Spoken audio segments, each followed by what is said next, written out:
Hi, എല്ലാവർക്കും പുതിയൊരു current affairs വീഡിയോയിലേക്ക് സ്വാഗതം. ഇന്നത്തെ ന്യൂസ് പേപ്പർ നമുക്കിവിടെ കാണാം. ഇന്നത്തെ ന്യൂസ് പേപ്പർ ഡിസ്കസ് ചെയ്തതിനു ശേഷം ടൈം ഉണ്ടെങ്കിൽ ഇന്നലത്തെ ന്യൂസ് പേപ്പർ ഒരെണ്ണം പെൻഡിങ് ഉണ്ട്, അത് ഡിസ്കസ് ചെയ്യുന്നതായിരിക്കും. അപ്പൊ ഇന്നത്തെ ഹിന്ദുവിലെ ആദ്യത്തെ ന്യൂസ് എന്ന് പറയുന്നത് no local body members in J&K from tomorrow എന്ന് പറയുന്ന ന്യൂസ് ആണ്. അപ്പൊ അതൊരു വലിയ ന്യൂസ് ആയിട്ട് ഹിന്ദുവിൽ കൊടുത്തിട്ടുണ്ട്. ഇത്രയേ ഉള്ളൂ അതിന്റെ കണ്ടന്റ്. നമ്മളത് വായിച്ചു നോക്കുമ്പോൾ നമുക്കറിയാം, ജമ്മു ആൻഡ് കാശ്മീരിന്റെ സ്റ്റേറ്റ് ഉണ്ട് 2019 കേന്ദ്ര ഗവൺമെന്റ് എടുത്ത് മാറ്റിയിട്ടാണ് നമുക്ക് ആർട്ടിക്കിൾ 370 ഒക്കെ ജമ്മു ആൻഡ് കാശ്മീരിന്റെ സ്പെഷ്യൽ പവേഴ്സ് ഒക്കെ എടുത്ത് മാറ്റിയത്. ഈ ജമ്മു ആൻഡ് കാശ്മീരിന് അന്ന് 2 യൂണിയൻ ടെറിട്ടറീസ് ആയിട്ട് മാറ്റിയൊക്കെ ചെയ്തു. പക്ഷേ ജമ്മു ആൻഡ് കാശ്മീരിന്റെ സ്റ്റേറ്റ്ഹുഡ് തിരിച്ചു കൊടുക്കുമെന്ന് ഇപ്പൊ കഴിഞ്ഞ മാസം അമിത്ഷാ, ഇന്ത്യയുടെ ഹോം മിനിസ്റ്റർ, പറഞ്ഞിട്ടുണ്ട്. അതുകൊണ്ട് വീണ്ടും അത് സംസ്ഥാനമാവും. പക്ഷെ അപ്പോഴും ലഡാക്ക് എന്ന് പറഞ്ഞ യൂണിയൻ ടെറിട്ടറി ആയിട്ടാണ് നിൽക്കുക. അതിനെ ഇനി യൂണിഫൈ ചെയ്യിക്കത്തില്ല കാശ്മീരുമായിട്ട്. അത് അങ്ങനെയാണ് തോന്നുന്നതല്ല, അങ്ങനെയാണ് ഇപ്പൊ സെൻട്രൽ ഗവൺമെന്റ് പറയുന്നത്. പക്ഷെ 18 തന്നെ അവിടെ ഗവൺമെന്റ് ഇല്ലാതായി. കാര്യം എന്ന് വെച്ചാൽ അവിടെ ഈ BJPയും PDPയും തമ്മിലുള്ള ഗവൺമെന്റ് ആയിരുന്നു നിലവിലിരുന്നത്. അവർ തങ്ങൾ സ്പ്ലിറ്റ് ആയപ്പോൾ അവിടെ ഈ പ്രസിഡന്റ് റൂൾ കൊണ്ടുവരികയാണ്. അപ്പൊ പ്രസിഡന്റ് റൂൾ കൊണ്ടുവന്നതിന് ശേഷം ഇപ്പൊ 5 വർഷത്തിൽ കൂടുതലായി. അതിനുശേഷം ഇന്ന് വരെ അവിടെ ഒരു ഇലക്ഷൻ നടന്നിട്ടില്ല. അപ്പൊ ലോക്കൽ ബോഡീസിൽ അതിനു മുമ്പ് ഇലക്ഷൻ നടന്നായിരുന്നു. ലോക്കൽ ബോഡീസ് അങ്ങനെ മുന്നോട്ട് പോയിക്കൊണ്ടിരിക്കുകയായിരുന്നു. അപ്പൊ ലോക്കൽ ബോഡീസും ഇപ്പോ അവിടെ ഇലക്ഷൻ നടക്കേണ്ട സമയം കഴിഞ്ഞപ്പോൾ ലോക്കൽ ബോഡി റെപ്രസെന്റേറ്റീവ്സ് ഇല്ലാതാവുമ്പോഴാണ്. പക്ഷെ ഇപ്പൊ വേറെ ഒന്നുമല്ല കാര്യം. ഇപ്പൊ ഡീലിമിറ്റേഷൻ എക്സർസൈസ് എന്ന് പറയുന്ന സംഭവം ഉണ്ടല്ലോ, ഞാൻ നിങ്ങളുടെ അതിനെ കുറിച്ച് പറഞ്ഞിട്ടുള്ളതാണ്. മണ്ഡല പുനർനിർണയം എന്ന് പറയാം. ഈ ഡീലിമിറ്റേഷൻ എക്സർസൈസ് ആക്ച്വലി അവിടെ സ്റ്റേറ്റ് ലെജിസ്ലേറ്റീവ് അസംബ്ലിയുടെ കേസിൽ നടത്തി കഴിഞ്ഞു. അപ്പൊ അതുകൊണ്ട് അവിടെ ലെജിസ്ലേറ്റീവ് അസംബ്ലി ഇലക്ഷൻ എപ്പോൾ വേണമെങ്കിലും നടത്താം. സുപ്രീം കോടതിയുടെ ഇപ്പോഴത്തെ വിധി അനുസരിച്ച് ഈ വർഷം സെപ്റ്റംബറിന് മുമ്പ് അവിടെ ഇലക്ഷൻ നടത്തണമെന്നാണ്, നടത്തും. പക്ഷെ അവിടെ ലോക്കൽ ബോഡീസിന്റെ കേസിൽ ഇലക്ഷൻ നടക്കാത്തതിന്റെ കാര്യം, ലോക്കൽ ബോഡീസിന് ഇതുപോലെ ഡീലിമിറ്റേഷൻ ഉണ്ട്. അത് തുടങ്ങാൻ പോണതേ ഉള്ളൂ. അത് കഴിഞ്ഞതിന് ശേഷമേ അവിടെ ഇലക്ഷൻ നടത്തുള്ളൂ എന്നാണ് സെൻട്രൽ ഗവൺമെന്റ് പറഞ്ഞേക്കുന്നത്. അപ്പൊ എന്തായാലും അതാണ് ന്യൂസ്. അതിൽ വേറൊരു കാര്യം അറിയാനില്ല. പിന്നെ വേറൊരു ന്യൂസ് എന്ന് പറയുന്നത് Hasina continues as her party sweeps Bangladesh elections എന്ന് പറഞ്ഞൊരു ന്യൂസ് ആണ്. ഹസീന നിങ്ങൾക്ക് എല്ലാവർക്കും അറിയാം. ഷെയ്ഖ് ഹസീന ഇന്ത്യയുടെ ഏറ്റവും അടുത്ത സുഹൃത്തായിട്ടുള്ള ഒരു പ്രൈം മിനിസ്റ്റർ ആണ്. അവർ അധികാരത്തിൽ ബംഗ്ലാദേശിൽ വന്നതിന് ശേഷമാണ് ഇന്ത്യ വളരെ ക്ലോസ് ആയത്. അതിനു മുമ്പേ ബംഗ്ലാദേശ് ഒരു ക്ലോസ് ആണ്. പക്ഷെ ആന്റി ഇന്ത്യ എലമെന്റ്സിന് ഒരുപാട് താവളം കൊടുക്കുന്ന ഒരു പ്രദേശമായിരുന്നു ഒരു സമയത്ത് ബംഗ്ലാദേശ് എന്ന് പറയുന്നത്. പക്ഷെ ഇവർ അധികാരത്തിൽ വന്നതിന് ശേഷം, ഇവരുടെ പാർട്ടി അവാമി ലീഗ് അവിടെ അധികാരത്തിൽ വന്നതിന് ശേഷം, ബംഗ്ലാദേശ് എന്ന് പറയുന്ന രാജ്യം ഇന്ത്യയോട് കൂടുതൽ സൗഹൃദം പുലർത്താൻ പ്രത്യേകം ശ്രദ്ധിക്കുകയും ആന്റി ഇന്ത്യ എലമെന്റ്സിനെല്ലാം നിലയ്ക്ക് നിർത്തുകയും ഇന്ത്യയിൽ നിന്ന് എന്തെങ്കിലുമൊക്കെ തെറ്റുകൾ കാണിച്ചിട്ട് അങ്ങോട്ടേക്ക് മൈഗ്രേറ്റ് ചെയ്യുന്ന ഒരു പരിപാടി ഉണ്ടായിരുന്നു. അതൊക്കെ സ്റ്റോപ്പ് ചെയ്യുകയൊക്കെ ചെയ്തു. ഇപ്പൊ നിങ്ങൾക്ക് അറിയാം മാൽദീവ്സിൽ നടന്നുകൊണ്ടിരിക്കുന്ന സംഭവം. അതിനെക്കുറിച്ച് അകത്തെ പേജിലേക്ക് പോകുമ്പോൾ പറയാം. ആന്റി ഇന്ത്യ സ്റ്റാൻഡ് എടുക്കുന്ന ചില ഗവൺമെന്റുകൾ നമ്മളുടെ വിസിനിറ്റിയിലുണ്ട്. അപ്പൊ അതിന്റെ ബാക്കിൽ ചൈനയാണ് മെയിൻലി പ്രവർത്തിക്കുന്നത്. അപ്പം എന്തായാലും അത് പോട്ടെ. എന്തായാലും ഷെയ്ഖ് ഹസീന അവിടെ ഇപ്പൊ ഇലക്ഷനിൽ വീണ്ടും അധികാരത്തിൽ വന്നു. പക്ഷേ അവിടെ പ്രതിപക്ഷം, മെജോറിറ്റി വലിയ പ്രതിപക്ഷ പാർട്ടികളെല്ലാം ഇലക്ഷൻ ബഹിഷ്കരിച്ചു എന്നൊരു പ്രശ്നമുണ്ട്. ഇലക്ഷൻ ബഹിഷ്കരിക്കാൻ കാരണം ഷെയ്ഖ് ഹസീനയുടെ ഗവൺമെന്റ് ഇലക്ഷനിൽ വ്യാപകമായിട്ടുള്ള ക്രമക്കേടുകൾ നടത്തുന്നു. അതുകൊണ്ട് ഒരു കെയർ ടേക്കർ ഗവൺമെന്റ് കൊണ്ടുവന്നതിന് ശേഷം ഇലക്ഷൻ നടത്താവുള്ളൂ എന്ന് അവർ ആവശ്യപ്പെട്ടു. അത് ഹസീന ഗവൺമെന്റ് സമ്മതിച്ചില്ല. അപ്പൊ പ്രതിപക്ഷം ബഹിഷ്കരിച്ചു. പ്രതിപക്ഷം എല്ലാവരും ബഹിഷ്കരിച്ചില്ല, പ്രധാനപ്പെട്ട പ്രതിപക്ഷ കക്ഷികളെല്ലാം ബഹിഷ്കരിച്ചു. അപ്പം എന്താണ് സംഭവിക്കുന്നത്? സ്വാഭാവികമായിട്ടും ഷെയ്ഖ് ഹസീനയുടെ പാർട്ടി തന്നെ വിജയിക്കും. വലിയ ഭൂരിപക്ഷത്തോടെ അവർ അധികാരത്തിൽ വന്നു. അപ്പൊ ഷെയ്ഖ് ഹസീന വീണ്ടും ബംഗ്ലാദേശിന്റെ പ്രൈം മിനിസ്റ്റർ ആയിട്ട് ഇനി ഒരു 5 ഇയേഴ്സും കൂടെ കാണും. പിന്നെ സൈഡിലുള്ള ന്യൂസുകളിൽ നമുക്ക് ആവശ്യമുള്ള ന്യൂസുകളിൽ ഒന്നും വലുതായിട്ടില്ല. പിന്നെ താഴോട്ട് വരുമ്പോൾ GST revenues reveal A dissonance in consumption growth across States എന്നൊരു ന്യൂസ് കാണാം. ഇത് താല്പര്യമുള്ളവർ വായിച്ചു നോക്കുക. GST goods and service tax നമുക്ക് എല്ലാവർക്കും അറിയാം. ഇന്ത്യയുടെ ഇൻഡയറക്ട് ടാക്സ് റെജിമില് GST ആണ് ഇപ്പോൾ ഏറ്റവും പ്രോമിനന്റ് ആയിട്ടുള്ളത്. ബാക്കി ചില ടാക്സുകൾ ഇപ്പോഴും നിലനിൽക്കുന്നുണ്ട്. ലിക്വറിന്റെയും പെട്രോളിന്റെയും കേസിൽ അതും കൂടി ഇല്ലാതായാലും ഇന്ത്യയിൽ പിന്നെ GST മാത്രമേ കാണുള്ളൂ, ഇൻഡയറക്ട് ടാക്സ്. പക്ഷെ ഇത് ഭയങ്കരമായിട്ട് കൂടുന്നുണ്ട്. ഇന്ത്യയുടെ GST ആവറേജ് ലെവലിൽ 1.65 lakhs crores കൂടുതൽ മന്ത്ലി ഇപ്പൊ ഇന്ത്യക്ക് കിട്ടിക്കൊണ്ടിരിക്കുകയാണ് GST എന്ന് പറയുന്നത്. അപ്പൊ ഈ GST സ്റ്റേറ്റ് ലെവലിൽ കളക്ഷൻ ഭയങ്കരമായിട്ട് കൂടുന്നുണ്ട്. കേരളം ഉൾപ്പെടുന്ന എല്ലാ സ്റ്റേറ്റുകളിലും GST കളക്ഷൻ കൂടുന്നുണ്ട്. പക്ഷേ GST കളക്ഷനിൽ ഗ്രോത്ത് റേറ്റിൽ വ്യത്യാസമുണ്ട്. ഇപ്പം ചില സ്റ്റേറ്റുകളിൽ ഭയങ്കര ഗ്രോത്ത് റേറ്റ് ഉള്ളപ്പോൾ ഇപ്പൊ ഗുജറാത്ത്, വെസ്റ്റ് ബംഗാൾ പോലുള്ള സ്റ്റേറ്റുകളിൽ ഗ്രോത്ത് റേറ്റ് കുറവാണെന്നാണ് പറയുന്നത്. അപ്പൊ അതൊക്കെ ഒന്ന് ഡിസണൻസ് ഒന്ന് നടത്തി നോക്കിയാല്, ഡിസണൻസ് അല്ല, ഡിസെക്ട് ചെയ്ത് നോക്കിക്കഴിഞ്ഞാൽ എന്ത് സംഭവിക്കുമെന്ന് വെച്ചാൽ നമ്മളുടെ സ്റ്റേറ്റ് ലെവലില് കൺസംഷൻ പാറ്റേൺ ഒക്കെ മനസ്സിലാക്കാൻ പറ്റും. റൂറൽ മേഖലയിലുള്ള കൺസംഷൻ പാറ്റേൺ ഒക്കെ മനസ്സിലാക്കാൻ പറ്റും. അതിന്റെ അടിസ്ഥാനത്തിലുള്ള ഒരു അനാലിസിസ് ആണ് ഈ ഒരു സംഭവം. അതിന്റെ ഒരു ഡിസെക്ഷൻ ആണ്. അതുവഴി കുറെ അനാലിസിസ് നടത്തിയേക്കാണ് ഹിന്ദു GSTയുടെ അടിസ്ഥാനത്തിൽ, GSTയുടെ ഗ്രോത്തിന്റെ അടിസ്ഥാനത്തിലും ഒക്കെ. അപ്പൊ നെക്സ്റ്റ് പേജിലേക്ക് പോകാൻ നമുക്ക് നെക്സ്റ്റ് പേജിലേക്ക് പോകുമ്പോൾ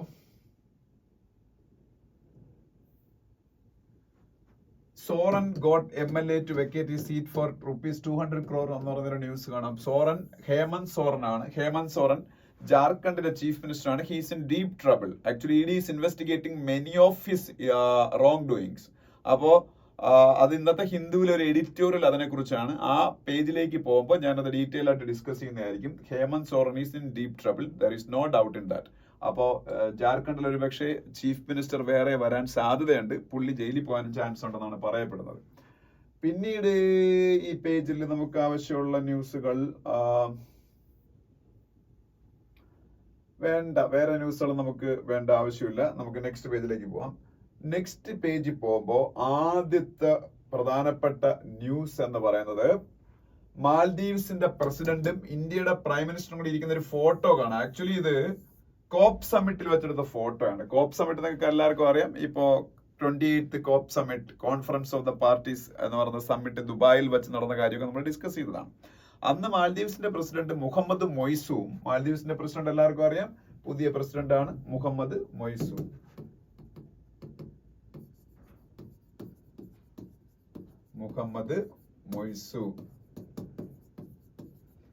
മാൽദീവ്സിന്റെ പ്രസിഡന്റായ മുഹമ്മദ് മൊയ്സു മോഡി തമ്മിൽ അവിടെ വെച്ച് മീറ്റ് ചെയ്തു. ആക്ച്വലി മാൽദീവ്സിലെ പുതിയ പ്രസിഡന്റുമാർ അധികാരത്തിൽ വരുമ്പോൾ അവര് പൊതുവെ അല്ല എപ്പോഴും ഇന്ത്യയിലേക്കാണ് ആദ്യ സന്ദർശനം നടത്തുന്നത്. മൊയ്സു വളരെ ഇന്ത്യ വിരുദ്ധനായിട്ടുള്ള പ്രസിഡന്റ് ആയതുകൊണ്ട് തന്നെ അയാൾ ആദ്യം സന്ദർശനം നടത്തിയത് ടർക്കിയിലേക്കും ഇപ്പൊ ഇനി അടുത്ത ചൈനയിലേക്കുമാണ്. ഇന്ത്യയിലേക്ക് വരുന്നതിനെ കുറിച്ച് ഒരു വിവരം പോലും ഇല്ല. എന്ന് മാത്രമല്ല, ഇന്ത്യ ഔട്ട് ക്യാമ്പയിൻ ഒക്കെ നടത്തിയിട്ടാണല്ലോ മാൽദീവ്സിലെ പ്രസിഡന്റ് ആയിട്ട് മൊയ്സു വന്നത്.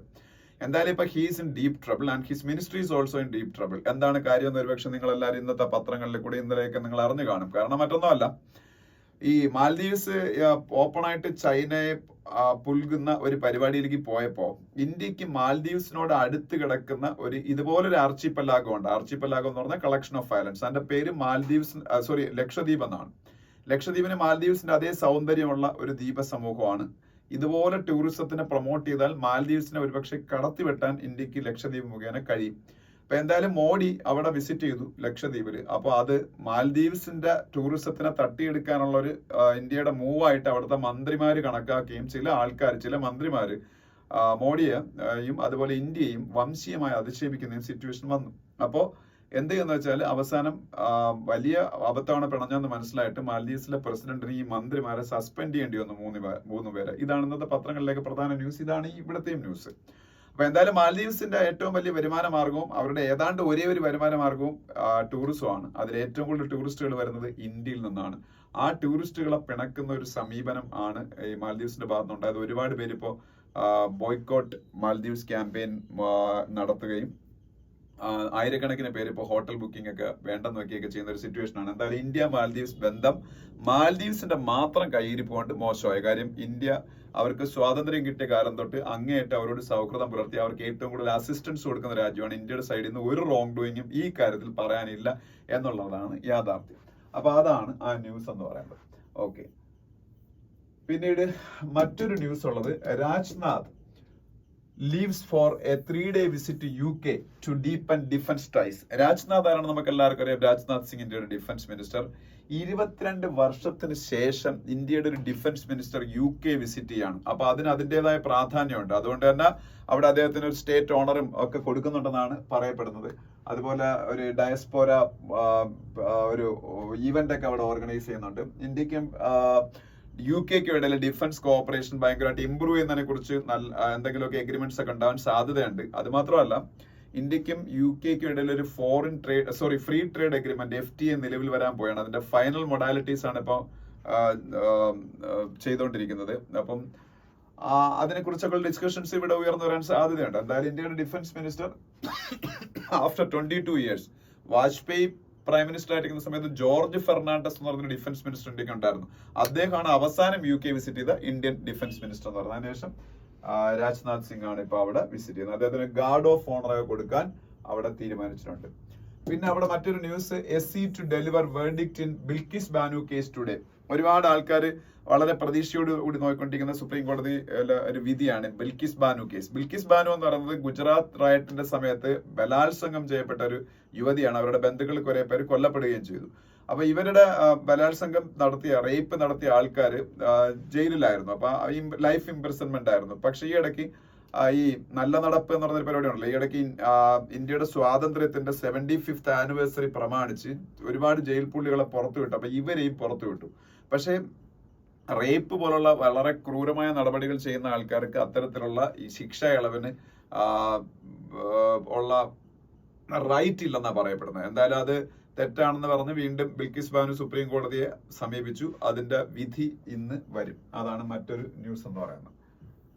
പിന്നെ മിസോറാമിന്റെ ചീഫ് മിനിസ്റ്റർ ലാൽ ദുഹോമയുടെ ഒരു ഫോട്ടോയും ഒരു പ്രസ്താവനയൊക്കെ കാണാം. അപ്പോൾ ഞാൻ അതിനെക്കുറിച്ച് കൂടുതൽ ഡിസ്കസ് ചെയ്യുന്നില്ല. മിസോറാമിന്റെ ചീഫ് മിനിസ്റ്റർ ആണ് ലാൽ ദുഹോമ എന്ന് പറയുന്നത്. അതുപോലെ നിങ്ങൾക്ക് ഇവിടെ വെസ്റ്റ് ബംഗാളിന്റെ ചീഫ് മിനിസ്റ്റർ മമതാ ബാനർജിയുടെ ഒരു ഫോട്ടോയൊക്കെ കാണാൻ പറ്റും. പിന്നീട്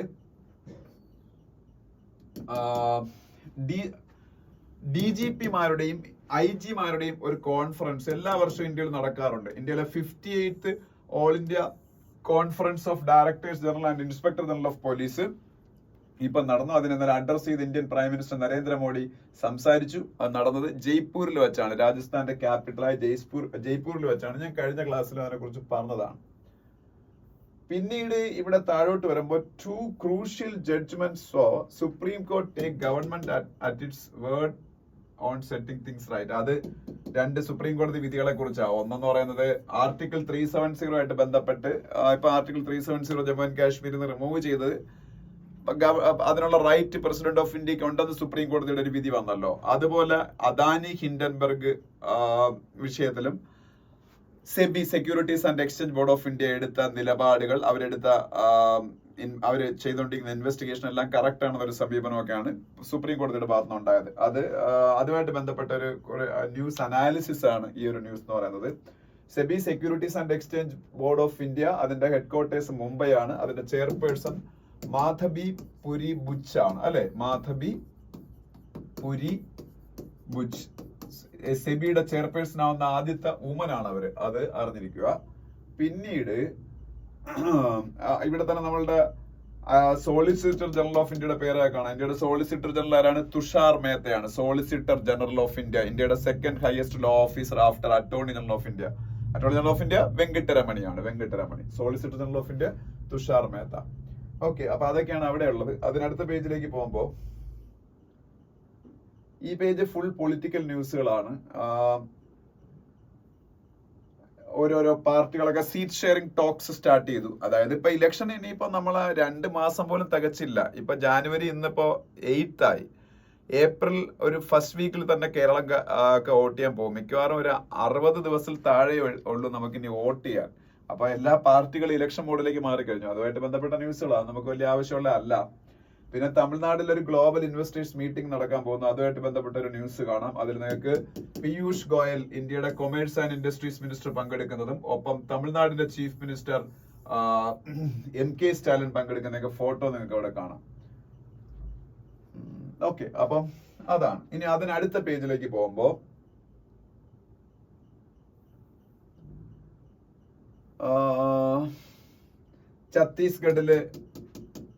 ഛത്തീസ്ഗഡുമായിട്ട് ബന്ധപ്പെട്ട കുറച്ച് ന്യൂസുകളൊക്കെയാണ്. ഛത്തീസ്ഗഡിന്റെ ചീഫ് മിനിസ്റ്റർ നിങ്ങൾക്ക് അറിയാം, വിഷ്ണു ദിയോ സായി ആണ് ഛത്തീസ്ഗഡിന്റെ ചീഫ് മിനിസ്റ്റർ. വിഷ്ണു ദിയോ സായി. ഛത്തീസ്ഗഡ് ഇപ്പൊ ഇലക്ഷൻ നടന്ന സ്റ്റേറ്റ് ആണ്. ആ ഇലക്ഷനിൽ അവിടുത്തെ ഭൂപേഷ് ബാഗലിന്റെ നേതൃത്വത്തിലുള്ള കോൺഗ്രസ് ഗവൺമെന്റിനെ പുറത്താക്കിക്കൊണ്ട് BJP അധികാരം പിടിച്ചു. BJP അവിടുത്തെ ഛത്തീസ്ഗഡിന്റെ ഹിസ്റ്ററിയിൽ ആദ്യത്തെ ട്രൈബൽ ചീഫ് മിനിസ്റ്ററിനെ അവിടെ അധികാരത്തിലേക്ക് കൊണ്ടുവന്നു. ഛത്തീസ്ഗഡിന്റെ ഹിസ്റ്ററിയിലെ ആദ്യത്തെ tribal chief മിനിസ്റ്ററാണ് Vishnu Deo, DEO Sai, SAI.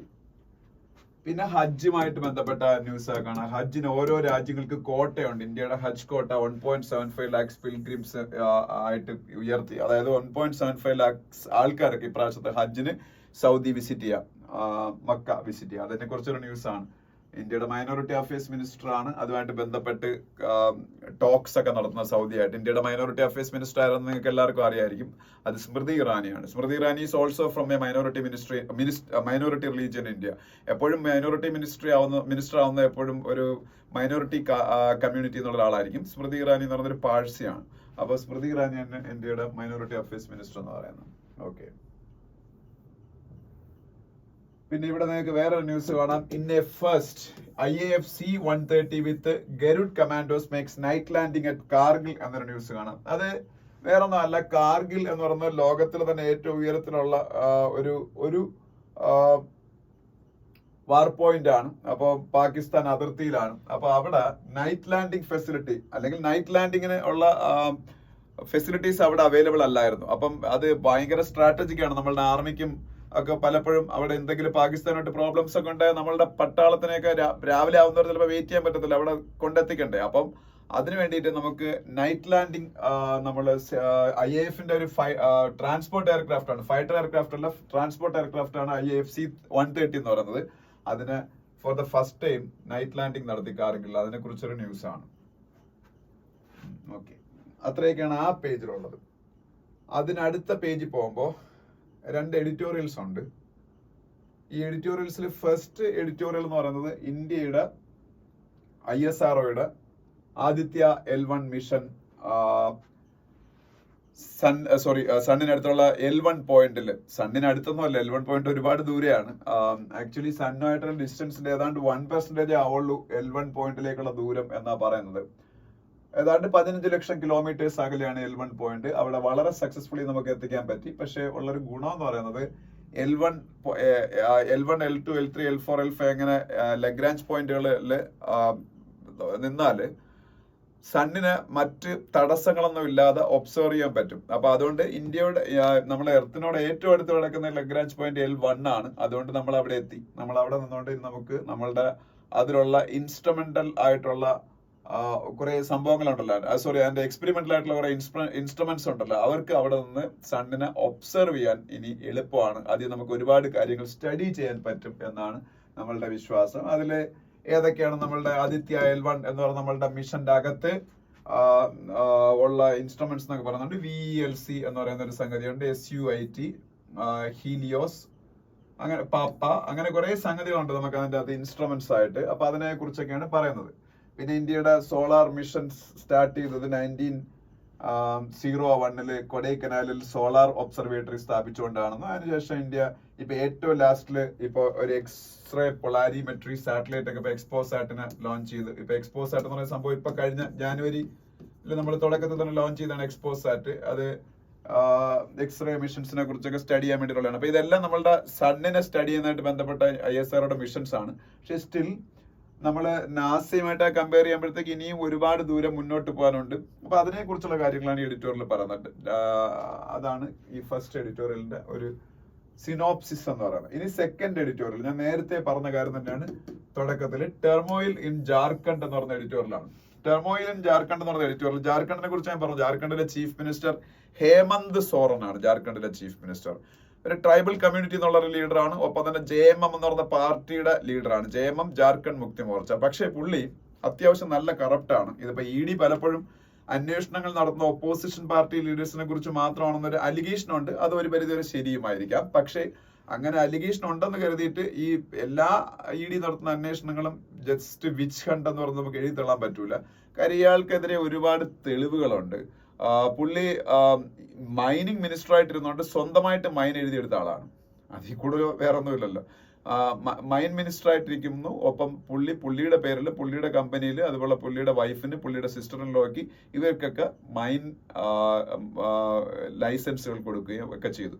അങ്ങനെ കുറെ കാര്യങ്ങളുണ്ട്. അപ്പം ഇതിനെ കുറിച്ചൊക്കെയുള്ള അന്വേഷണം ED നടത്തിക്കൊണ്ടിരിക്കുകയാണ്. വ്യക്തമായ തെളിവുകളുണ്ട്. അതുകൊണ്ട് തന്നെയാണ് സുപ്രീം കോടതിയിൽ ഈ കേസുകൾ ക്വാഷ് ചെയ്യാൻ വേണ്ടിയിട്ട് പോയിട്ട് സുപ്രീം കോടതി ഇത് അനുവദിച്ചില്ല. ജാർഖണ്ഡ് ഹൈക്കോർട്ടിനെ അപ്രോച്ച് ചെയ്യാൻ പറഞ്ഞു.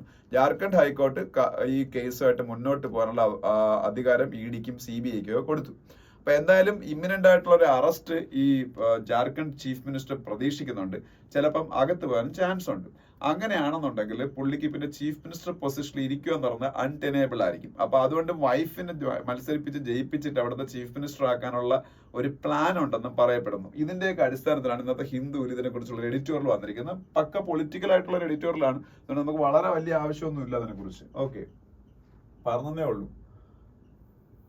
പിന്നീട് നമുക്ക് നെക്സ്റ്റ് പേജിലേക്ക് പോവാം. നെക്സ്റ്റ് പേജിൽ പോകുമ്പോൾ നമുക്ക് ഇനി അടുത്തായിട്ട് പറയാനുള്ളത് വേൾഡ് പേജിനെ കുറിച്ചാണ്. വേൾഡ് പേജില്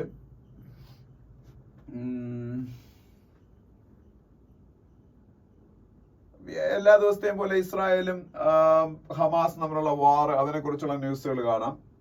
പിന്നെ South Korea accuses North of firing shells for third day എന്നൊരു ന്യൂസ് കാണാം. അത് ഈ സൗത്ത് കൊറിയയ്ക്കും നോർത്ത് കൊറിയയ്ക്കും ഇടയിൽ എപ്പോഴും പ്രോബ്ലംസ് ആണ്. ആ പ്രോബ്ലംസിനെ കൂടെ എസ്കലേറ്റ് ചെയ്യുന്ന തരത്തിലുള്ള ആക്ഷൻസ് നോർത്ത് കൊറിയയുടെ ഭാഗത്തുനിന്നുണ്ട്. അവരിങ്ങനെ ചുമ്മാ ഷെൽസോ മിസൈൽസോ ഒക്കെ അവരുടെ ഭാഗത്തേക്കൊക്കെ ഇങ്ങനെ അയച്ച് പരീക്ഷണങ്ങളൊക്കെ നടത്താറുണ്ട്. അപ്പം അതിനെക്കുറിച്ചൊരു ന്യൂസാണ്. അതിനപ്പുറം അതിലൊന്നും പറയാനില്ല. പിന്നെ താഴോട്ട് വരുമ്പോൾ regulators across the world order inspections on Boeing Max 9 planes എന്നൊരു ന്യൂസ് കാണാം. ബോയിങ് ലോകത്തിലെ ഏറ്റവും വലിയ പാസഞ്ചർ എയർക്രാഫ്റ്റ് മാനുഫാക്ചറേഴ്സ് എന്ന് പറയുന്ന 2 പേരാണ്. ഒന്ന് ബോയിങ്, അമേരിക്കയുടെയാണ് ബോയിങ് എന്ന് പറയുന്നത്. വേറൊന്ന് എയർബസ് ആണ്, ഫ്രാൻസിൻ്റെതാണ് എയർബസ്. ഇന്ത്യയിലെ വിമാന കമ്പനികൾ കൂടുതലും എനിക്ക് തോന്നുന്നത് എയർബസിന്റെ പ്ലെയിനുകളാണ് യൂസ് ചെയ്യുന്നത്. പക്ഷെ ബോയിങ് ഇഷ്ടം പോലെ നമ്മൾ യൂസ് ചെയ്യുന്നുണ്ട്. ഇപ്പൊ ഇത് പെട്ടെന്ന് വാർത്തകളിൽ നിറയാൻ കാരണം ബോയിങ്ങിന്റെ 737 മാക്സ് 9 ജെറ്റ്സ്, മാക്സ് 9 എന്ന് പറയുന്ന ബോയിങ്ങിന്റെ ജെറ്റ് വിമാനങ്ങളുണ്ട്. ഇതില് ഈ അലാസ്കയിൽ വെച്ച് US ഒരു പ്രശ്നം ഉണ്ടായി മിനിഞ്ഞാന്ന്. അതിന്റെ എമർജൻസി വാതില് തുറന്നുപോയി. തുറന്നുപോയപ്പോഴത്തേക്ക് സ്വാഭാവികമായിട്ട് എന്തായിരിക്കും സംഭവിക്കുന്നത് ഊഹിക്കാവുന്നേ ഉള്ളൂ. അതിലിരിക്കുന്ന പാസഞ്ചേഴ്സിന് ഭയങ്കരമായിട്ടുള്ള പ്രഷർ ഫീൽ ചെയ്യും. ആ പ്ലെയിൻ ആണെങ്കിൽ പൊട്ടിത്തെറിക്കുകയും അതിലുള്ള എല്ലാവരും മരിക്കുന്ന സിറ്റുവേഷൻ ഉണ്ടാവായിരുന്നു. പക്ഷെ പൈലറ്റ് അത്രയും മിടുക്കനായോണ്ട് ആ പ്രോബ്ലം ഒഴിവാക്കി അടിയന്തരമായിട്ട് ലാൻഡ് ചെയ്യാൻ പറ്റി. ഇതോടുകൂടി ഈ പറഞ്ഞ മാക്സ് 9 ജെറ്റ്സിന്റെ സേഫ്റ്റിയെ കുറിച്ച്, ബോയിങ്ങിന്റെ ഈ മാക്സ് 9 എന്ന് പറയുന്ന ജെറ്റ്സിന്റെ സേഫ്റ്റിയെ കുറിച്ച് ഇതിനു മുമ്പും പ്രശ്നങ്ങൾ ഉണ്ടായിട്ടുള്ളതാണ്. അപ്പൊ അതുകൊണ്ട് ഈ അവിടുത്തെ എല്ലാ ഈ മാക്സ് 9 ജെറ്റുകളെയും US ഈ സിവിൽ ഏവിയേഷൻ സേഫ്റ്റി റെഗുലേറ്ററായ FAA, അത് നമ്മൾ പഠിച്ചില്ലെങ്കിലും കുഴപ്പമില്ല, US ആണ്, ഫെഡറൽ ഏവിയേഷൻ അഡ്മിനിസ്ട്രേഷൻ എന്നാണ് പറഞ്ഞത്, FAA ഗ്രൗണ്ട് ചെയ്യിപ്പിച്ചു. എന്ന് മാത്രമല്ല ലോകം മുഴുവനുള്ള മിക്കവാറുള്ള എല്ലാ രാജ്യങ്ങളിലെയും എയർ സേഫ്റ്റി റെഗുലേറ്റേഴ്സ് ഈ പറഞ്ഞ പ്ലെയിനുകളെ ഗ്രൗണ്ട് ചെയ്യിപ്പിക്കുകയോ അല്ലെന്നുണ്ടെങ്കിൽ അവരെ ഇമ്മീഡിയറ്റ് ആയിട്ട് സേഫ്റ്റി ഓഡിറ്റിംഗ് നടത്താനോ തീരുമാനിച്ചു. ഇപ്പൊ ഇന്ത്യയിലെ ഈ FAAക്ക് സമാനമായിട്ടുള്ള ഇന്ത്യയുടെ ബോഡി എന്ന് പറയുന്നത് DGCA ആണ്. DGCA, director general of civil aviation. ഇതാണ് ഇന്ത്യയുടെ safety regulator in aviation sector. Aviation സെക്ടറിൽ ഇന്ത്യയുടെ സേഫ്റ്റി റെഗുലേറ്റർ ആണ് DGCA, director general of civil aviation. ഇവര് ഇമ്മീഡിയറ്റ് ആയിട്ട് ഈ ബോയിങ് മാക്സ് 9 പ്ലെയിൻസിന്റെ എല്ലാത്തിന്റെയും സേഫ്റ്റി ഓഡിറ്റിംഗ് നടത്താൻ പറഞ്ഞേക്കുക. ഇങ്ങനെ ലോകം മുഴുവനും അതാ പ്രശ്നമായി. അതിന്റെ കാരണം ഞാൻ പറഞ്ഞു, അലാസ്കയിൽ വെച്ച് ഇത്തരത്തിലുള്ള ഇൻസിഡന്റ് അതിന്റെ എമർജൻസി വിൻഡോ ആയിട്ട് ബന്ധപ്പെട്ട് ഉണ്ടായി. അപ്പം എന്തായാലും ബോയിങ് ഒരു അമേരിക്കൻ എയർക്രാഫ്റ്റ് മാനുഫാക്ചറർ ആണ്. പിന്നെ വേൾഡ് പേജിൽ വേറൊരു പേജും കൂടെ ഉണ്ട്. ഭൂട്ടാനിൽ ഇപ്പൊ ഇലക്ഷൻ നടക്കാൻ പോകുന്നതിനെ കുറിച്ചാണ്. അതൊന്ന് പറയാം. കാര്യം എന്ന് വെച്ചാൽ ഈ സൗത്ത് ഏഷ്യ എന്ന് പറയുമ്പോഴത്തേക്ക് ഇന്ത്യ, മാൽദീവ്സ്, അഫ്ഗാനിസ്ഥാൻ, നേപ്പാൾ, പാകിസ്ഥാൻ, ശ്രീലങ്ക, ഭൂട്ടാൻ, ബംഗ്ലാദേശ് ഒക്കെ ഉൾപ്പെടുന്നതാണ്. ഈ മിക്കവാറുള്ള സൗത്ത് ഏഷ്യൻ രാജ്യങ്ങളിലും ഇലക്ഷൻ നടക്കുന്ന ഒരു വർഷമാണ്. ഈ മാൽദീവ്സിൽ ഇലക്ഷൻ നടന്നിട്ട് അവിടെ പുതിയ പ്രസിഡന്റ് വന്ന കഴിഞ്ഞ മാസമാണ്. അപ്പൊ അവിടെയും വേണമെങ്കിൽ നമുക്ക് കൂട്ടാം. മാൽദീവ്സ് ഇപ്പൊ ഇലക്ഷൻ കഴിഞ്ഞു, just 1 month back election happened and Muhammad Moisu and a non-anti-India leader came to power in Maldives. അതിനുശേഷം ഇപ്പൊ ഇന്ത്യയിൽ ഇപ്പൊ ബംഗ്ലാദേശിൽ ഇന്നലെ ഇലക്ഷൻ നടന്നു. അവിടെ ഷെയ്ഖ് ഹസീന വീണ്ടും പ്രൈം മിനിസ്റ്ററായി. അവര് പ്രോ ഇന്ത്യൻ ലീഡറാണ്. ഇനി പുതുതായിട്ട് ഇലക്ഷൻ നടക്കാൻ പോകുന്നത് ഭൂട്ടാനിലാണ്. ഭൂട്ടാനിൽ always politics is pro Indian. ഒരിക്കലും അവിടുത്തെ ഓപ്പോസിഷനോ അവിടുത്തെ റൂളിംഗ് പാർട്ടിയോ ഒന്നും ഇന്ത്യക്ക് അഗേൻസ്റ്റ് അല്ല. അതുകൊണ്ട് ഇന്ത്യക്ക് അങ്ങനെ ഓപ്പൺ ത്രെട്ട് ഒന്നുമില്ല. ഭൂട്ടാനിൽ ഇലക്ഷൻ നടക്കാൻ പോവുകയാണ്. ഇന്ത്യയിൽ ഇലക്ഷൻ നടക്കാൻ പോവുകയാണ്. നമുക്കറിയാം ഇന്ത്യയിൽ ഇനിയിപ്പോൾ വിത്തിൻ 2 to 3 months ഇലക്ഷൻ നടക്കും. അങ്ങനെ പാകിസ്ഥാനിൽ ഇലക്ഷൻ നടക്കാൻ പോവുക. January 12th പാകിസ്ഥാനിൽ ഇലക്ഷൻ ആണ്. അപ്പം India almost all the leading countries in South Asia is witnessing election, general elections. അത് നമുക്ക് ഇന്ത്യക്ക് നിർണായകമാണ്. കാരണം India is the biggest power in South Asia. അപ്പം നമ്മളുടെ വിസിനിറ്റിയിൽ വരുന്ന ചേഞ്ചസ് അതുവഴി ഇപ്പം തന്നെ കണ്ടില്ലേ, മാൽദീവ്സിൽ 2 months back വരെ ഇന്ത്യ ഫ്രണ്ട്ലി ഗവൺമെന്റ് ആയിരുന്നു. Within a short span of time after the elections in Maldives that country became hostile to India. അപ്പോൾ ആ ഇലക്ഷൻസ് എന്ന് പറയുന്നത് ഇന്ത്യയെ സംബന്ധിച്ച് വളരെ ഇമ്പോർട്ടന്റ് ആണ്. ഇന്ത്യക്ക് ചുറ്റിലും നടക്കുന്ന ഇലക്ഷനും ഇന്ത്യയിലും ഇലക്ഷൻ നടക്കാൻ പോയാണ്. ഓക്കെ, അപ്പം ഭൂട്ടാൻ ആക്ച്വലി ഒരു മൊണാർക്കിയാണ്. ഭൂട്ടാനിലെ അൾട്ടിമേറ്റ് രാജാവാണ്. ഞാൻ നിങ്ങളുടെ മുമ്പ് പറഞ്ഞിട്ടുള്ളതാണ്. ഭൂട്ടാന്റെ കിങ് ആണ് ജിഗ്മി ഖേസർ വാങ്ചുക്. ഭൂട്ടാന്റെ കിങ് കഴിഞ്ഞ മാസം ഇന്ത്യ വിസിറ്റ് ചെയ്തായിരുന്നു. അന്ന് ഞാൻ ഡീറ്റെയിൽ ആയിട്ട് ഇതിനെ കുറിച്ച് ഡിസ്കസ് ചെയ്താണ്. ജിഗ്മി ഖേസർ വാങ്ചുക് ഭൂട്ടാന്റെ കിങ്, അവിടെ മൊണാർക്കിയാണ്. ഭൂട്ടാന് പക്ഷേ ലോട്ടെ ഷെറിംഗ് എന്ന് പറയുന്ന ഒരു പ്രൈം മിനിസ്റ്ററും ഉണ്ട്. അദ്ദേഹം വീണ്ടും അവിടെ അദ്ദേഹത്തിന്റെ പാർട്ടി അധികാരത്തിൽ വരുമെന്ന് ഉറപ്പൊന്നുമില്ല. ഭൂട്ടാൻകാരും കുറെ എക്കണോമിക് ഡിസ്ട്രസ്സിലൊക്കെയാണ്. അപ്പൊ എന്തായാലും ഭൂട്ടാന്റെ ഇലക്ഷൻ നടക്കാൻ പോവുകയാണ്. ഭൂട്ടാന്റെ ക്യാപിറ്റലാണ് തിംഫു. പിന്നീട് ഓക്കെ, അത് മാത്രമാണ് നമുക്ക് അവിടെ പറയാനുള്ളത്. ഇനി നമുക്ക് അതിനടുത്ത പേജിലേക്ക് പോവാം. അതിനടുത്ത പേജിൽ പോകുമ്പോൾ സ്പോർട്സ് പേജ് ആണ്. സ്പോർട്സ് പേജിൽ 1-2 കാര്യങ്ങളാണ് എനിക്ക് നിങ്ങളുടെ പറയാനുള്ളത്. രണ്ടും ടെന്നീസിനെ കുറിച്ചാണ്.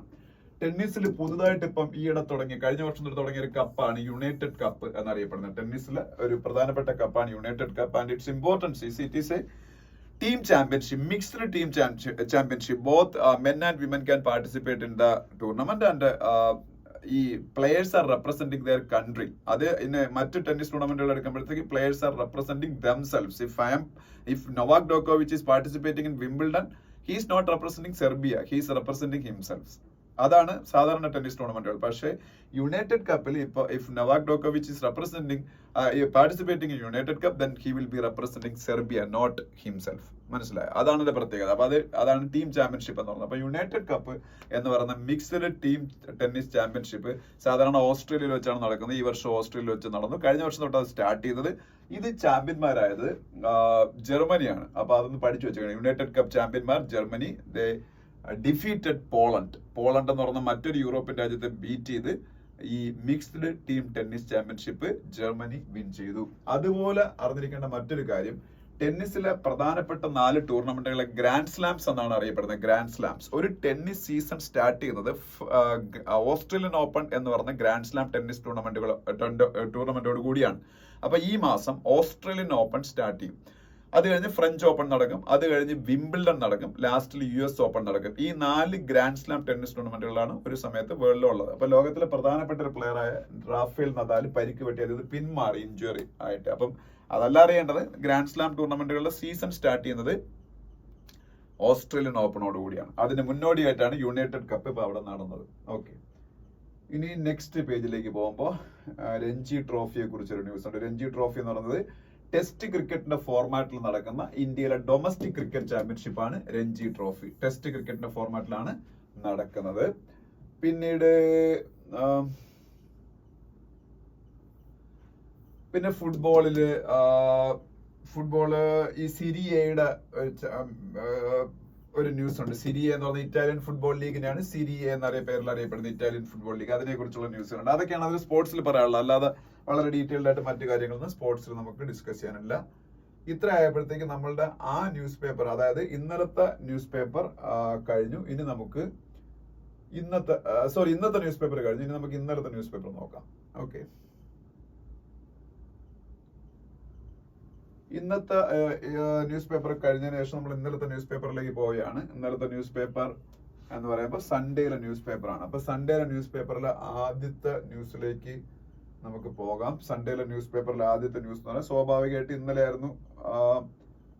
മിനിഞ്ഞാന്നായിരുന്നു നമ്മളുടെ ആദിത്യ L1 മിഷൻ അതിന്റെ ഡിസൈഡ് ഓർബിറ്റിൽ എത്തിച്ചേർന്നത്.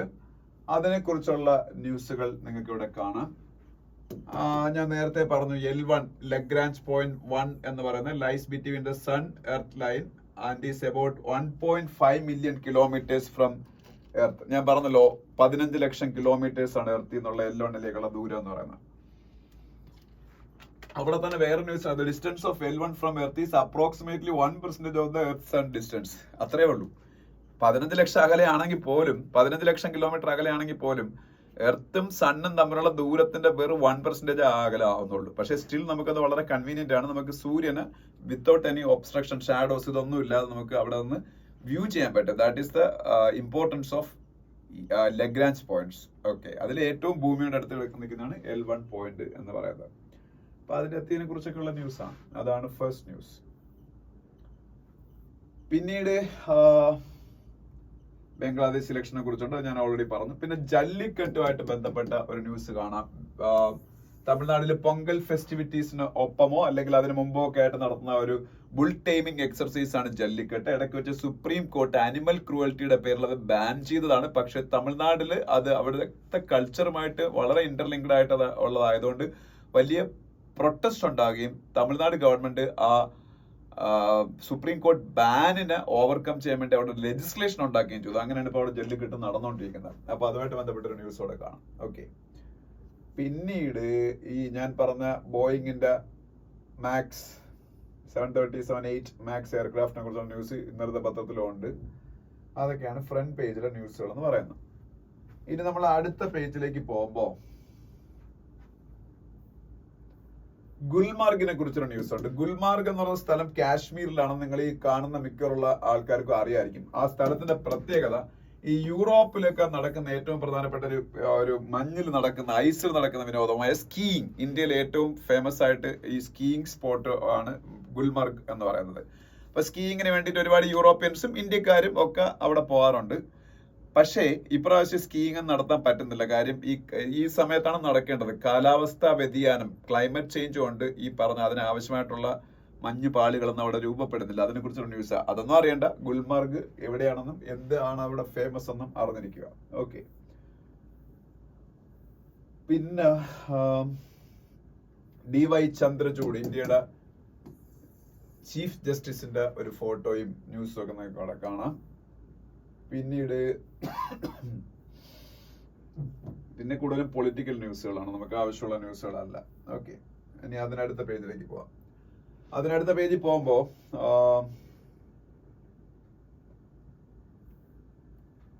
ED issues lookout notice against, അതൊന്നും നമുക്ക് ആവശ്യമുള്ളതല്ല. ഭൂപേഷ് ബാഗൽ നമുക്കിപ്പോ വേണ്ട. കാര്യം ഛത്തീസ്ഗഡിന്റെ ചീഫ് മിനിസ്റ്റർ ആയിരുന്നു. ഹ്യൂമൻ ട്രാഫിക്കിംഗ് ആയിട്ട് ബന്ധപ്പെട്ട ഒരു വലിയ വിഷയം ഇപ്പൊ ഈയിടയ്ക്ക് ഉണ്ടായത് നിങ്ങൾ എല്ലാവരും അറിഞ്ഞാണ്. അത് ഫ്രാൻസില് വച്ച് ആക്ച്വലി നിക്കരാഗ്വയിലേക്ക് പോയിരുന്ന ഒരു ഫ്ലൈറ്റില് ഇന്ത്യക്കാരായിട്ടുള്ള കുട്ടികൾ ഉൾപ്പെടുന്ന ആൾക്കാരെ ഹ്യൂമൻ ട്രാഫിക്കിങ്ങിന്റെ ഭാഗമായിട്ട് ആണ് ഈ ഒരു പ്ലെയിനിൽ ഇവരെയൊക്കെ കൊണ്ടുവന്നുള്ള സംശയത്തിൽ ഫ്രാൻസിൽ വെച്ച് അവരെ തടയുകയും അവരെ തിരിച്ച് ഇന്ത്യയിലേക്ക് വിടുകയൊക്കെ ചെയ്തു. ഹ്യൂമൻ ട്രാഫിക്കിംഗ് നിങ്ങൾ എല്ലാവരും കേട്ടിട്ടുണ്ടായിരിക്കും. മോഡേൺ വേൾഡിലെ സ്ലേവറി എന്നാണ് അറിയപ്പെടുന്നത്. ഹ്യൂമൻ ട്രാഫിക്കിങ്ങും ചൈൽഡ് ലേബർ നമുക്കൊക്കെ അറിയാം. സ്ലേവറി അല്ലെങ്കിൽ അടിമത്വം, അത് ഈ ഗ്രേറ്റ് എന്നറിയപ്പെടുന്ന ഒരേ ഒരു അമേരിക്കൻ പ്രസിഡന്റേ ഉള്ളത് എബ്രഹാം ലിങ്കൺ ദ ഗ്രേറ്റ്. അദ്ദേഹം അമേരിക്കയുടെ പ്രസിഡന്റ് ആയിരിക്കുന്ന സമയത്ത് വേൾഡിലല്ല അമേരിക്കയിൽ ഉള്ളതാക്കിയ സംഭവമാണ് അടിമത്തം. അതിനുശേഷം ഈവൻ അമേരിക്കയിൽ ഉൾപ്പെടെ ഇപ്പോഴും അടിമത്തം ഉണ്ട്. മോഡേൺ ഡേ സ്ലേവറി എന്ന് പറയും അതിന്. ചൈൽഡ് ലേബർ അല്ലെങ്കിൽ ഈ പറഞ്ഞ ഹ്യൂമൻ ട്രാഫിക്കിംഗ് അതെല്ലാം ഇത്തരത്തിലുള്ള അടിമത്തങ്ങളാണ്. അതുകൊണ്ടാണ് ഗ്ലോബൽ സ്ലേവറി ഇൻഡെക്സ് ഒക്കെ ഇപ്പോഴും ഉള്ളത്. ഗ്ലോബൽ സ്ലേവറി ഇൻഡെക്സ് എന്ന് പറയുന്ന ഇൻഡെക്സ് ഉണ്ട്. അപ്പൊ നമുക്ക് തോന്നുന്ന അടിമത്ത ലോകത്തില്ലല്ലോ, പിന്നെ എങ്ങനെയാണ് ഈ ഗ്ലോബൽ സ്ലേവറി ഇൻഡെക്സ്? അപ്പൊ ഇതൊക്കെ വേറെ രീതിയിലുള്ള അടിമത്തങ്ങളാണ്. ഈ ഗ്ലോബൽ സ്ലേവറി ഇൻഡെക്സിലൊക്കെ അത്യാവശ്യം മോശമായിട്ട് ഫെയർ ചെയ്യുന്ന ഒരു രാജ്യമാണ് ഇന്ത്യ. അപ്പൊ ഇന്ത്യ ഹ്യൂമൻ ട്രാഫിക്കിംഗ് ഒരുപാട് നടക്കുന്നുണ്ട്. അതുകൊണ്ടാണ് അത്തരത്തിൽ ഇന്ത്യ ഗ്ലോബൽ സ്ലേവറി ഇൻഡെക്സിലൊക്കെ ബാക്കിലോട്ട് പോകുന്നത്. പിന്നീട് ഗ്യാൻവാബി മോസ്കിനെ കുറിച്ചുള്ള ന്യൂസ് ഉണ്ട്. ഞാൻ നിങ്ങളുടെ പറഞ്ഞാണ് പലതവണ ഗ്യാൻവാബി മോസ്ക് എന്താണെന്നൊക്കെ. ഗ്യാൻവാബി മോസ്ക് എന്ന് പറയുന്നത് ഉത്തർപ്രദേശിലെ വാരണാസിയിലുള്ള ഒരു മോസ്ക് ആണ്. ആ മോസ്കിന്റെ പ്രത്യേകത അതിന്റെ അകത്ത് ക്ഷേത്രം ഉണ്ട്. ആ ക്ഷേത്രം ആരാധനയ്ക്കായിട്ട് വല്ലപ്പോഴും ഒക്കെ ഹിന്ദുക്കൾക്ക് തുറന്നു കൊടുക്കാറുണ്ട്. അവിടെ സ്ഥിരമായിട്ട് ആരാധന കൊടുക്കണം എന്നൊക്കെ പറഞ്ഞുള്ള പ്രശ്നമാണ് ഇപ്പം ASI ആർക്കിയോളജിക്കൽ സർവേ ഓഫ് ഇന്ത്യയുടെ ആ ഒരു പള്ളിയുടെ സയന്റിഫിക് സർവേക്കൊക്കെ കാരണമാകുകയും സുപ്രീം കോടതി, ഹൈക്കോടതി എന്ന് പറഞ്ഞാൽ അലഹബാദിലെ ഹൈക്കോടതി, ഉത്തർപ്രദേശിന്റെ ഹൈക്കോർട്ടാണ് അലഹബാദ് ഹൈക്കോർട്ട്, അവരുടെയൊക്കെ നിരീക്ഷണത്തിലാണ് അതൊക്കെ നടക്കുന്നത്. ASI Archaeological Survey of India അതൊക്കെ ചെയ്യുന്നത്. പിന്നെ അതിനടുത്ത പേജിൽ പോകുമ്പോൾ law panel examining various formulas on holding simultaneous election. അതായത് ഞാൻ നിങ്ങളുടെ കഴിഞ്ഞ ക്ലാസ്സിൽ എപ്പോഴും പറഞ്ഞിരുന്നു, 1 നേഷൻ 1 ഇലക്ഷൻ. എല്ലാ സ്റ്റേറ്റുകളിലെയും ലോക്സഭയിലെയും ഒപ്പം പഞ്ചായത്തുകളിലെയും ഇലക്ഷൻ ഒരുമിച്ച് നടക്കും. അതാണ് 1 നേഷൻ 1 ഇലക്ഷൻ. അതിനുള്ള സ്കോപ്പിനെ കുറിച്ച് ലോ കമ്മീഷൻ ഓഫ് ഇന്ത്യയും പഠിക്കുന്നുണ്ട്. ഒപ്പം തന്നെ ഇത് പഠിക്കാൻ വേണ്ടി മാത്രം ഒരു കമ്മിറ്റി ഉണ്ട്. ഇത് രണ്ടിന്റെ ഹെഡ് ആരെന്ന് അറിഞ്ഞിരിക്കണം. ലോ കമ്മീഷൻ ഓഫ് ഇന്ത്യയുടെ ഹെഡ്, ലോ കമ്മീഷൻ ഓഫ് ഇന്ത്യയുടെ ചെയർമാൻ എന്നറിയപ്പെടുന്നത്, അതിന്റെ പേര് ഋതുരാജ് അവസ്ഥി എന്നാണ്. പഴയ കർണാടക ഹൈക്കോടതി ചീഫ് ജസ്റ്റിസ് ആണ് ഋതുരാജ് അവസ്ഥി. ഏതെങ്കിലും ഹൈക്കോടതികളുടെ ചീഫ് ജസ്റ്റിസോ അല്ലെങ്കിൽ റിട്ടയർഡ് സുപ്രീം കോടതി ജഡ്ജിയോ ഒക്കെയാണ് ലോ കമ്മീഷൻ ഓഫ് ഇന്ത്യയുടെ ചെയർപേഴ്സൺ ആവുന്നത്. ഋതുരാജ് അവസ്ഥയാണ് ലോ കമ്മീഷൻ ഓഫ് ഇന്ത്യയുടെ ചെയർപേഴ്സൺ. അതുപോലെ ഈ 1 നേഷൻ 1 ഇലക്ഷനെ കുറിച്ച് പഠിക്കാൻ വേണ്ടി ഗവൺമെന്റ് അപ്പോയിന്റ് ചെയ്ത എക്സ്പെർട്ട് കമ്മിറ്റി 11 അംഗ കമ്മിറ്റിയാണ്. അതിന്റെ ഹെഡ് രാംനാഥ് കോവിന്ദ് ആണ്. ഇന്ത്യയുടെ പഴയ പ്രസിഡന്റായ രാംനാഥ് കോവിന്ദ് അറിഞ്ഞിരിക്കണം.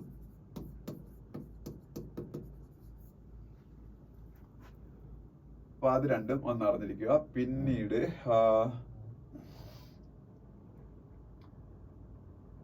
പിന്നെ ആ പേജിലെ ന്യൂസുകളൊക്കെ ബാക്കിയെല്ലാം പൊളിറ്റിക്കൽ ന്യൂസുകളാണ്, നമുക്ക് വലിയ ആവശ്യമുള്ള ന്യൂസുകളല്ല. ഇനി അതിനടുത്ത പേജിലേക്ക് പോകുന്നു. അതിന്റെ അടുത്ത പേജിൽ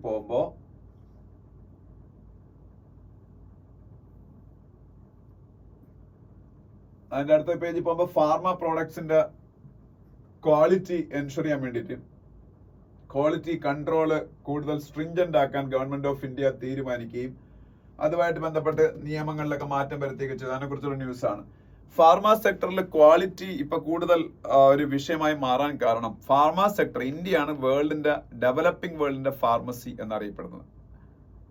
ഡെവലപ്പിംഗ് വേൾഡ് എന്ന് പറയുമ്പോഴത്തേക്ക് ഗ്ലോബൽ സൗത്ത് എന്നൊക്കെ പറയത്തില്ലേ, ആ രാജ്യങ്ങളുടെ ഫാർമസി എന്നറിയപ്പെടുന്നത് ഇന്ത്യയാണ്. കാര്യം ഇന്ത്യയാണ് ലോകത്തെ ഏറ്റവും കൂടുതൽ മെഡിസിൻസ്, ഈവൻ US പോലുള്ള ഡെവലപ്ഡ് കൺട്രീസിന് പോലും ഇന്ത്യയുടെ ഒത്തിരി മെഡിസിൻസ് പോകുന്നുണ്ട്. ചൈനയെക്കാളും സ്ട്രോങ് ആയിട്ട് ഇന്ത്യ നിൽക്കുന്ന ഒരു മേഖല ഫാർമസ്യൂട്ടിക്കൽ മേഖലയാണ്, മറ്റൊരു മേഖല IT മേഖലയാണ്. ഈ രണ്ട് മേഖലയിൽ IT സർവീസസ് മേഖല, ഈ രണ്ട് മേഖലയിൽ ഇന്ത്യക്ക് ചൈനയെക്കാളും ആധിപത്യമുണ്ട്. ബാക്കി എല്ലാ മേഖലകളിലും മിക്കവാറും ചൈനയാണ് ആധിപത്യം.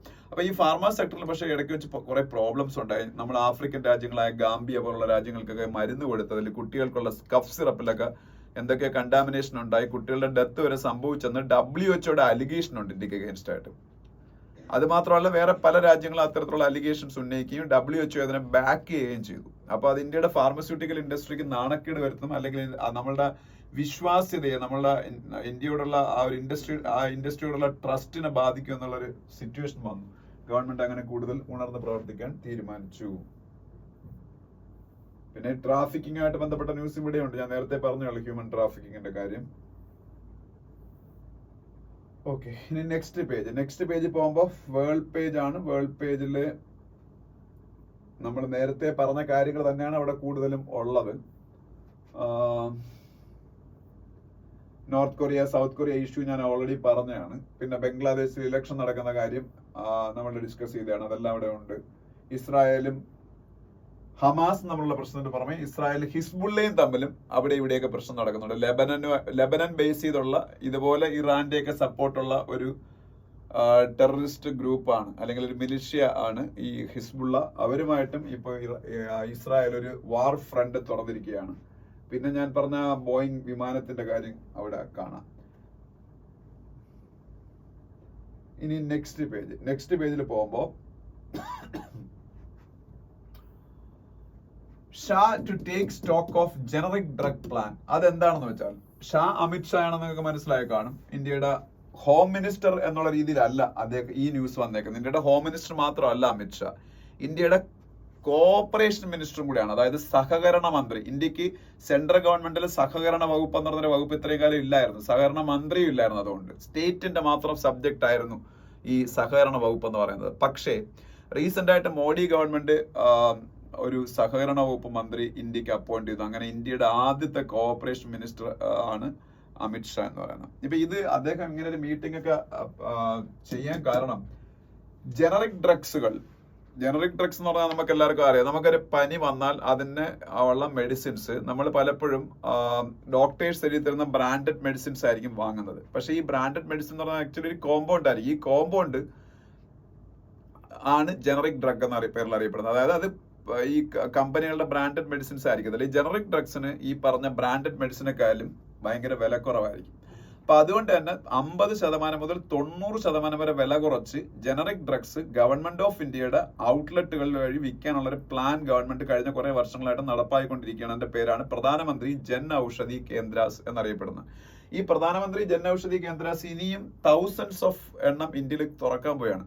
അപ്പൊ അത് തുറക്കാൻ വേണ്ടി പുതിയ പ്ലാൻ എന്ന് പറഞ്ഞാൽ പ്രൈമറി അഗ്രികൾച്ചർ കോഓപ്പറേറ്റീവ് സൊസൈറ്റീസ് ഉണ്ട്, PACS എന്ന് പറയും. ഇപ്പൊ നമ്മളെ വീടിന്റെ അടുത്തൊക്കെ, ഇപ്പൊ എന്റെ വീടിന്റെ അടുത്ത് ഞാൻ നാട്ടിൻപുറത്ത് ആണ് ഞാൻ ജനിച്ചുള്ളത്, പള്ളിക്കൽ ഫാമേഴ്സ് കോഓപ്പറേറ്റീവ് സൊസൈറ്റി എന്ന് പറയുന്ന സൊസൈറ്റി ഉണ്ട്. അതാണ് അത്തരത്തിലുള്ള നിങ്ങളുടെ വീടിന്റെ അടുത്തെല്ലാം കാണും.